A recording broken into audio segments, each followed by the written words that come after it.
What's going on, kids? It's Dr. Remy LeBeau, and I'm coming at you once again from the X-Lair to provide you my very deep and insightful reaction to the series finale of 12 Monkeys. Now, I know that I have not done any reviews for 12 Monkeys because 12 Monkeys to me was not a big deal. There's a lot of really good stuff on television. I'm obviously a very big comic book person and love the X-Men, love Marvel and DC, and those are the main things that catch my attention, and I feel warrant some fleshing out and discussion on some of these videos. But there's other shows that every now and then, like during the summer, there's a lull for like the main stuff, so you get like these sort of extra shows that kind of pop up.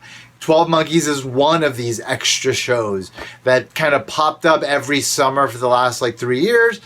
The first 2 years, I think they aired the season normally, and then last year I think they dropped an entire season on a weekend, which is odd for a cable network, which is what FX is, which is the company that releases 12 Monkeys.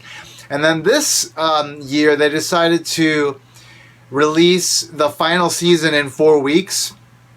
3 episodes every week, and then 3 the first 3 weeks, and then 2 this final week, which was the finale for the entire series. And that's a really interesting sort of way of distributing the show to us, the audience. It was a unique approach, and it was good because this show is complicated. It's about time travel, and whenever you have time travel and you're dealing with different time periods and maybe different versions of characters at different times, it can get confusing. And unless you're really keeping up with the show and maybe rewatching it before every season starts, then it's not going to be something that you're going to be able to easily just be mindful of all the details of when new seasons come out. And so you're going to be partly lost or whatever. And especially if you're watching it on a week-by-week basis at a 12 or 13 episode season, because the story has all these elements, things happen to us between weekends or weeks or whenever the show airs. And, you're not always thinking about the details, so even the details of a current season could be lost. And so it's just difficult to process a show like this. And I think FX had the right idea to really kind of just condense it all and put it all in one couple of days or a short time period for us to enjoy, like Netflix does, that just basically drop an entire show at any given time and allow us to watch it at our leisure. So I'm glad they did that, and it did help, I think, the experience of watching the show. It's not my favorite show, but the reason why I'm doing this video is because I was compelled to do it by the fact that I felt the storytelling was so tight. It really all came together very nicely. This final episode really tied up the entire series in a way that made the entire thing feel coherent, understandable, cohesive, connected. Everything felt like there was a purpose to it, and there was a flow to the whole story and the revealing of the story and the escalation of the various aspects of the build up to the final climax. They did a really good job. And at first I was well, this is a cheap show. I have sort of this sort of residual attitude towards certain kinds of shows that are produced by not the main networks, or maybe for a television network, but not given the same amount of respect that the top shows are given, and so they don't get a big budget, but they're really ambitious. And we got a lot of those growing up, and I think one of the best examples for me is this show called Sliders that used to be on Fox when I was a kid, and it was very ambitious. It was about parallel timelines, and clearly it just didn't have time to really develop itself, and immediately, the budget wasn't that great to begin with, but it certainly dropped afterwards, and there was no direction to it which was either a result of the money or maybe just another bad aspect of the show, that once you put it all together, it just wound up being a disaster as the seasons progressed. And ultimately, if you watch the whole thing now, it's just horrible to watch, because it doesn't feel as connected as like a show like this does, where it's like, it had a beginning, middle, and end. It was 4 seasons. They pretty much, I believe, based on what I saw, they knew, let me get this. It felt like they knew what they were doing. It felt like they had a plan from the beginning. They knew it was going to take roughly 4 seasons, and they executed it in a way that really made every weird part of the story make sense. It wasn't like, oh, we're writers on a show based on a film. It doesn't really have, a foundation to work from, because the storytelling was very loose in the film, and so let's just keep trying to come up with stuff, which is what happened with that show Under the Dome. Under the Dome was based on a Stephen King book. I didn't read the Stephen King book, but I did start watching that show, and it was horrible. Like, it was atrocious. It was terrible what they did with it. It was clear that they had no direction. They didn't know where they were going. They didn't know what the story should be beyond what Stephen King suggested. And it was just terrible. It was horrible. Every time, like, I stopped watching, it's rare that I'll stop watching a show, you know? It's rare. It's rare that, like, I'll just be like, this is terrible. This is not put together well. These people have not thought this through. And they're just, like, meandering, and we're just, like, following along. And so I had to drop it, and this show could have been like that, but it wasn't. This was a very intelligently constructed show that was thereafter executed in that intelligently constructed way, and it was very satisfying as a result of that.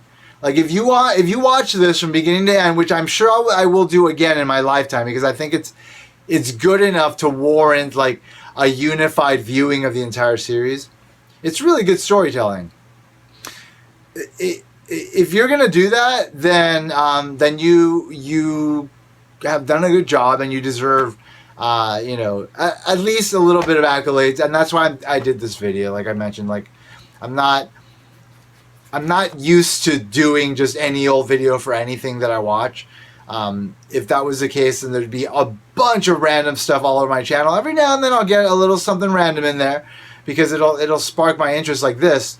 But it's rare. Usually I keep it to, maybe like a film reviews, or like specific shows like Legion and The Gifted. And I did Twin Peaks last summer because it was freaking intriguing as hell. I don't know if you guys saw Twin Peaks, but if you didn't, it's a work of art. It'll fuck with your head. It's nowhere near linear, and it's nowhere near what you would expect from it, but it is wonderful to watch if you're willing to accept all that. Anyway, so it's a rare thing that I watch something like this, and like I feel compelled to talk about it, and that's what I'm doing here. Anyway, so 12 Monkeys. There was a movie, a French short. It was like, I forget how many minutes. I saw it in film school. They showed it to us in film school. It was called Les Jetés, I believe. And it was basically ideas about how this all could play out. But that was it. It was very expressionistic. There wasn't a lot of dialogue. If there was any dialogue, I don't think there was, actually. And it was interesting. It was in black and white, I believe. I don't remember it specifically. And then they did the I don't know, maybe it was in the 90s at some point, movie with Brad Pitt and what's his name? Bruce Willis. And that was actually really interesting. And again, like, because the source material for that film was very sparse and very loose, like, they went in a couple of interesting directions, and it was fun. It was a good film. I really enjoyed it. I forget who directed it. Was it the guy? Was it one of the Monty Python guys? I don't know. It was a really good film, and I've seen it several times since then. And then when I heard this show was going to come on, I was intrigued by it because I did like the original concepts, and as I started watching the show, it was like, all right, you guys are doing what the film did. You're doing it slightly differently. It's kind of interesting, but I don't know if I'm going to be along for this ride, especially if you don't know where the fuck you're going. And then, as the seasons progressed, like, it was interesting what they were doing. Sometimes it felt a little over the top, but now, having watched the finale, knowing where it all kind of leads, like, none of it feels over the top. It all feels like it has a place in the story.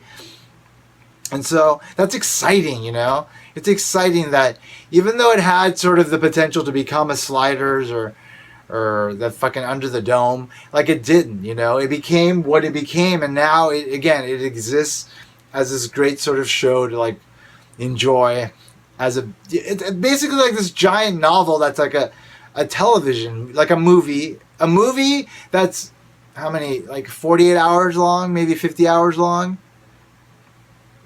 So it's like a huge novel that you can enjoy for like a couple of months reading. But in this case, it's just a film. You're not reading, you're just enjoying it. But it just happened to be aired in like segments and made into seasons. But it's a cohesive story that makes sense ultimately and is enjoyable. It's really well done. The effects were actually pretty good. Like, it's great how cheap effects are these days. But still, even though they're cheap and you can get a lot of really decent effects in television, like, even then, a lot of companies aren't willing to spend the money. But Fox spent the money, FX spent the money, and it showed. It wasn't perfect, but it was pretty damn good. And again, it was a very ambitious show. And what we saw in terms of production design, in terms of like visual effects, I feel like it hit its mark. You know, it hit its mark. Anyway, let's get to the story, man. Like, James Cole, the guy that Bruce Willis played, like, he has to be erased from time in order to stop everything from occurring and letting the world be something other than what it had become, this like nightmarish series of events that were raveling and then unraveling and ultimately it potentially leading to the end of time and space as we know it. It was such an interesting way to kind of tie up the story. Like, we have to erase the main character from time, from existence. Like, and I thought they were going to do it. And up until the last moment, up until the moment we saw him on the beach, because when we saw him on the cliff with Cassandra, like saying goodbye to each other, enjoying this final great moment together, whatever. For some reason, I felt like there was a beach in there somewhere. I mean, obviously there are some cliffs above the ocean, so I kind of felt like that vision that he had was fulfilled by that moment to some extent. Like, that was what he had seen in his mind was just like a shadow of what it would have been, and this was what it actually is. And so I didn't think for a moment that we had missed that moment, that actual moment that he was thinking about or having seen of him being on this beach or whatever. And so I thought that his story had ended. So that was like 5 minutes before the very end of the movie, the 12 Monkeys 50-hour movie. That we finally get that reveal. So up to that point, I was like, "Damn, this show is bold. That is a bold ending to the show, for them to kind of have a bittersweet ending where it's like, well, we got done what we set out to do, which is to get rid of this plague and stop all these time travel shenanigans. But the cost of that is big. It's James Cole, the main character, the one that everybody's come to love, all the characters. And by the way, really strong female cast in this show. Very dominant in terms of like numbers and presence in the show. Villain, heroes, brains, and leaders. Just a great... the way the story played out and how all the different characters wound up having their importances, their various levels of importance, was really cool. And it ultimately led to like a very dominant set of women kind of guiding the narrative, and so great to that.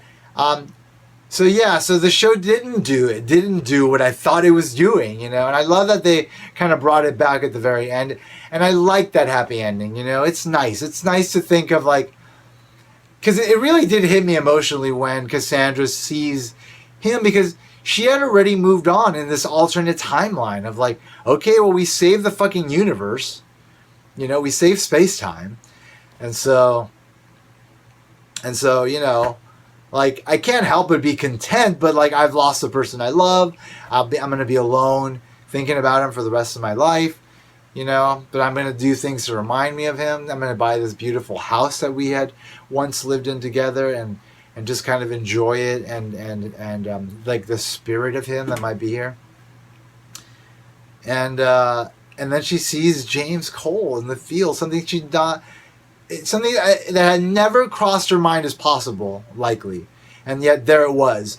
So that really hit me emotionally, and then they wind up being together, and that was lovely. It was a lovely sort of bow to like the entire thing, to the entire beautiful package that was the series.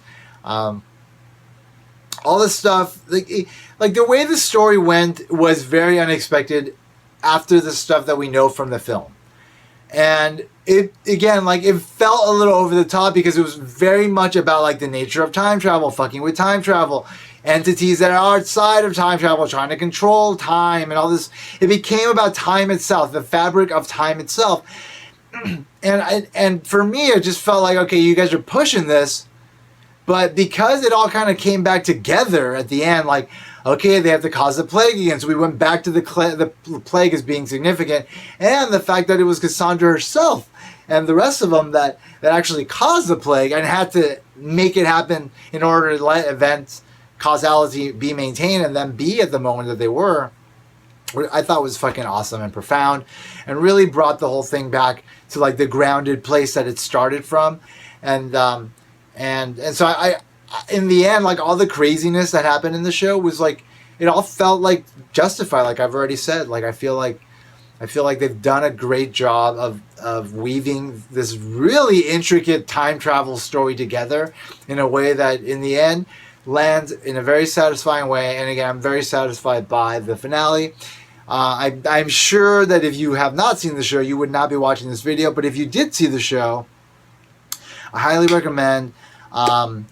If you did not see the show, and you actually are watching this video for whatever reason, I highly recommend that you watch the show, because it is really, it's worth watching. It's worth watching and enjoying. I know I'm going to watch it again, like I've already said. I'm sure a lot of you that actually are watching this video on the night that this aired are going to watch it again as well, because you all know that it is worth our time. Anyway, thank you for checking out my video. Thanks for checking out my channel. If you haven't already done so, there's a little button down there under the screen. Subscribe. Click on that. Keep up with me. You don't know if I'm going to review something you like and you want to hear my thoughts. There's only one way to keep up with that, and that is to subscribe. And also, if you like the video, click a like. If you didn't like the video, click a don't like. You know what? It's all right. I can take it. Honesty is the best policy, folks.